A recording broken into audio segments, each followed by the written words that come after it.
Yeah, I'm back again, people. I got time. I got time to talk to y'all. Listen, because I've been there and done that, I want to talk to the young men out here. Listen,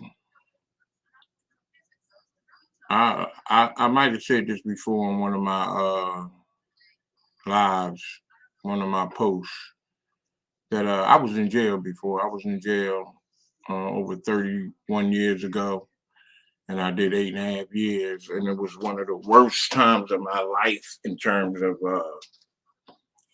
But I'm glad I did it because I learned, I matured while I was incarcerated. I went to school, and I learned and I listened while I was in there to people who had common sense. Because when I was out there in them streets, a young boy, I wasn't dealing with that. I was dealing on a pure adrenaline and energy, frustration, and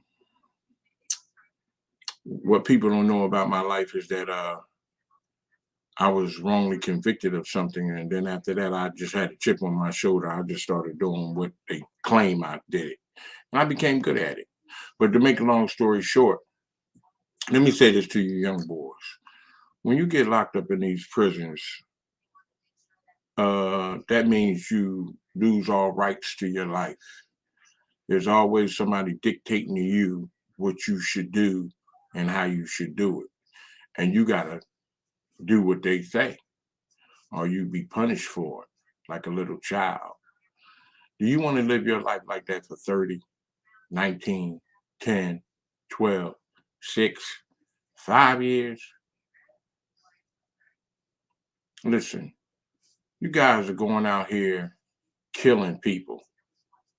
Do you know that the person who dies again goes to sleep? That person ain't never coming back again to say, yo, I was dead 2 years ago. That shit hurt. I didn't like that. I hope I don't get killed no more. But the nigga that killed somebody is going to jail to be with another man, probably like the one he killed, that he despises. He's probably going to be his cellie, because you don't always get to pick the person you sell up with. And you're going to get a cellie because the jails is overcrowded, and they're going to be more overcrowded now with the carjacking and the shooting and the sex crimes and all this shit that's going on now in the world. It's funky out there. It's crazy out there. You know what I mean? These guys are killing each other over nickel bags of weed, and an argument over a girl, or argument over some street territory that they don't own. Just over some colors, some dumb shit, red, blue, black, green, whatever. Come on, people. Listen, you get up in these prisons, and they send you to these mountains where it's a bunch of white folks.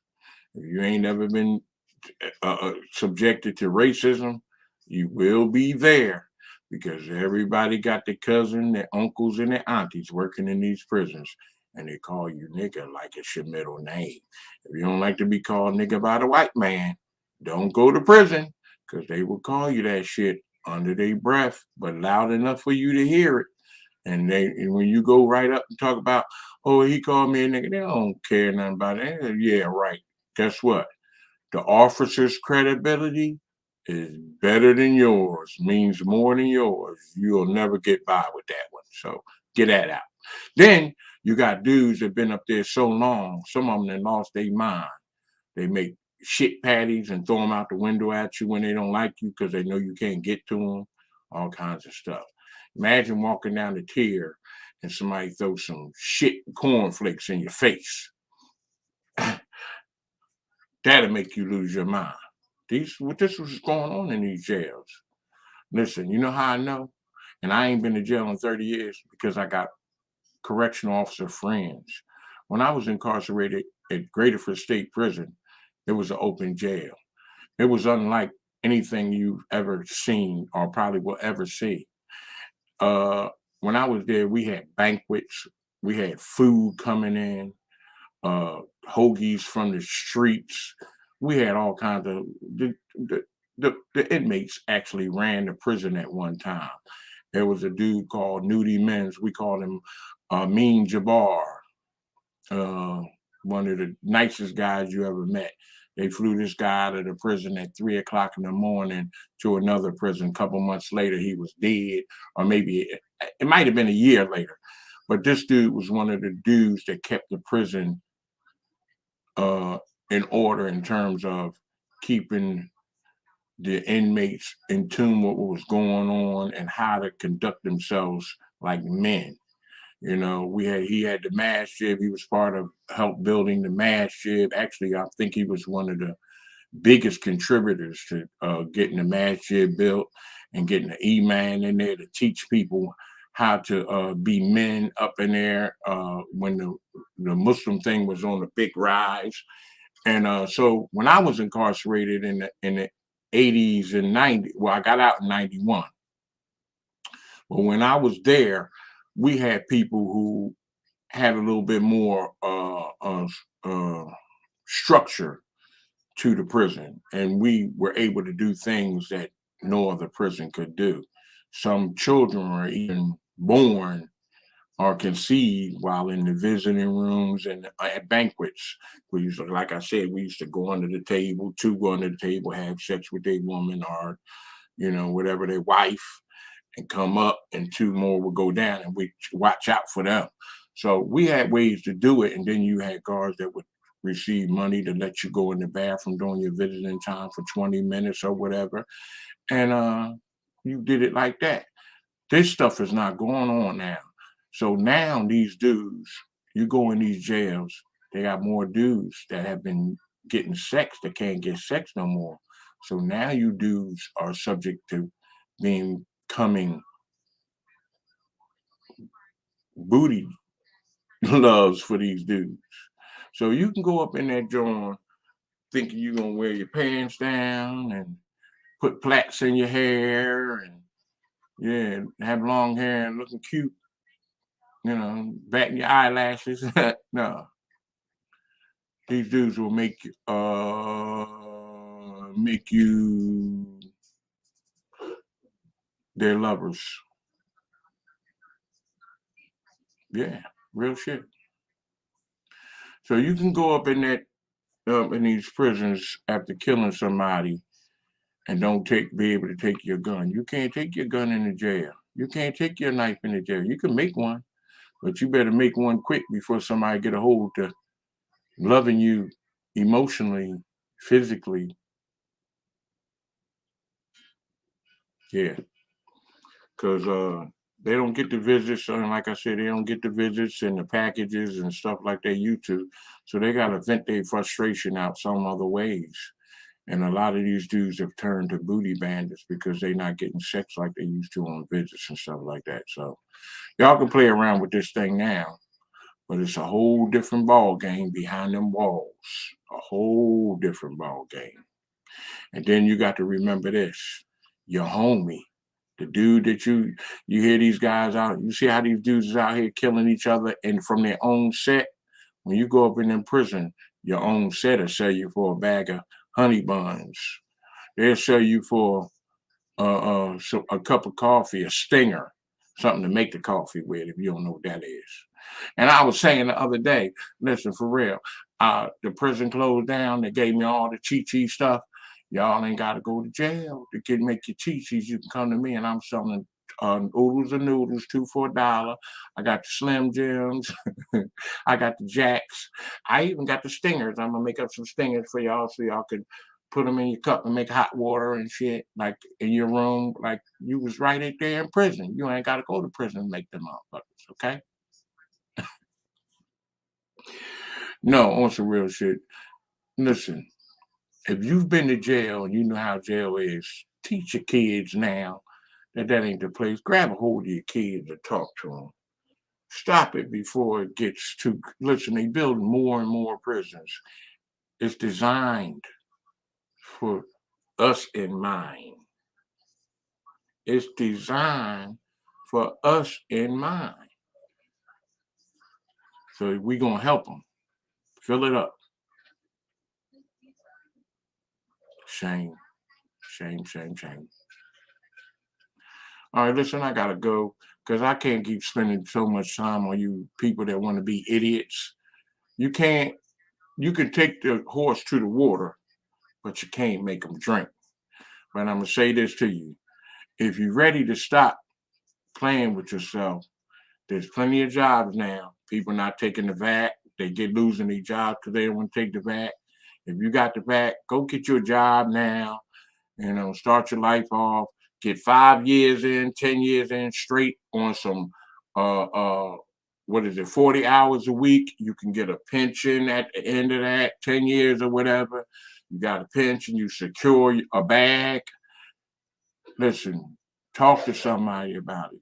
All you got to do is be in that work field 5 to 10 years, and you got a pension coming to you when you get older. You ain't got to live on welfare the rest of your life.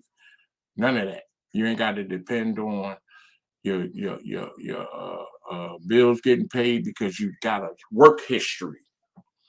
You know what I mean? Instead of going to jail to work for $1.25 an hour or $1.25 a day.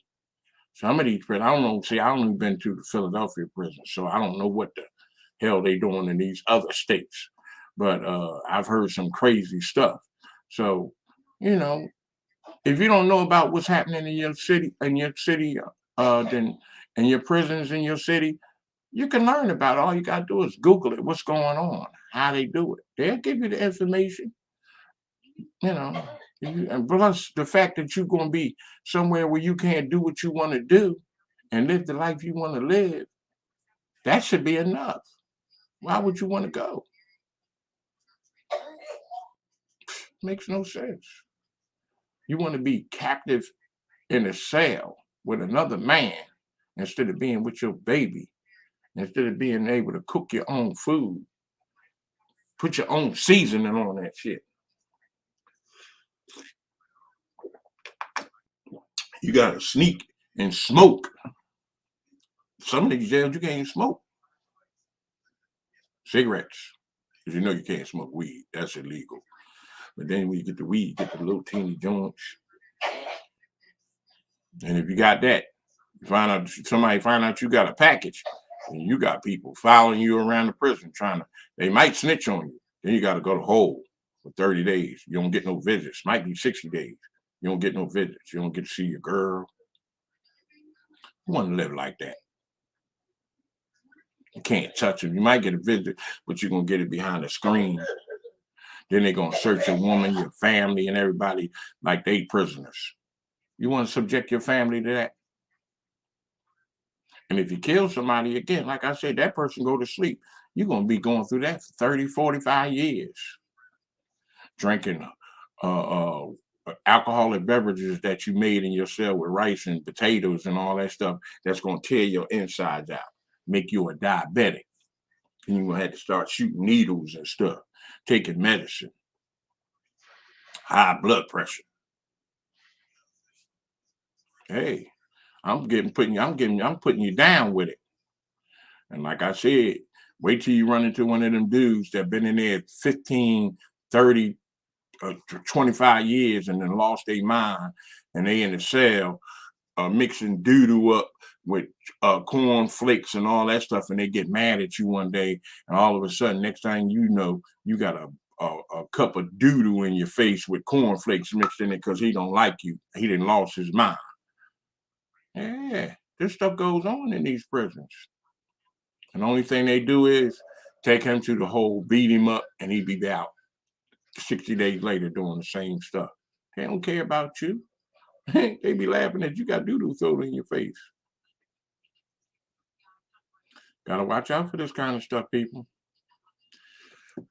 And like I said, I don't know why I care. You know why I do? Because we humans, and we need to start acting like humans. This stuff we doing now is totally out of control. Like I said, I used to be a bad guy. I used to do the bad stuff. But this stuff here we doing is demonic. Totally demonic. We trip old people going down the street just and laugh at them. Sucker punch people. for nothing. Don't get nothing out of them. After you sucker punch them, just let them knock them out. See who can knock who out and all that kind of stuff. What kind of crap is that? And then run down the street laughing. But you gotta remember, one day you're gonna get older and somebody gonna do that shit to you. Or somebody gonna do that to your mother, to your father, your sister, your brother. Karma is a bitch. It happens. Trust me. Listen, I know. And, you know, some of these things I went through in my life is because of the life I lived. And I'm not naive to that fact. And trust me, you better not be either. Because what you do come back to you. Somebody made a comment. Let me see who that was. I bet you it's Jay, my homie. Jay? Jay, that you? No, what's up? Hey, bro, how you feeling? Wisdom God. Peace, peace, peace. Peace to you. Listen, I just come on here to kick the bobo with people and try to give them some kind of knowledge about what I went through so that they don't have to go through it too. And, you know, if you live on the right side of the fence, you don't have to worry about nobody jumping over your fence to bother you. Your fence should be very secure. And with that, I want to say this. My name is Mark J, and I approve this message. Wizard God, I don't know who you are, where you come from. One day you'll come back on here when I'm longer on here and talk, and we'll have a chat. Okay? Because I'm gonna share the link at some point. You guys got to come on here and talk to me. Talk. Because I like to chit chat. I don't mind. I'm gonna set up the thing so everybody can come in and talk to me. I'm gonna leave a link, but I'm gonna set that up soon. So anybody want to talk to me and we can have a chat. I'm a better talker when I have somebody to talk to, and I can elaborate and participate in that a little bit better. All right, people, I'm out of here. God bless. Have a good day. Try to think about your life. That way you ain't got to worry about thinking about others. Do the right thing in your life, and you won't have time to think about anything anybody else is doing unless it involves you. Good. God bless people.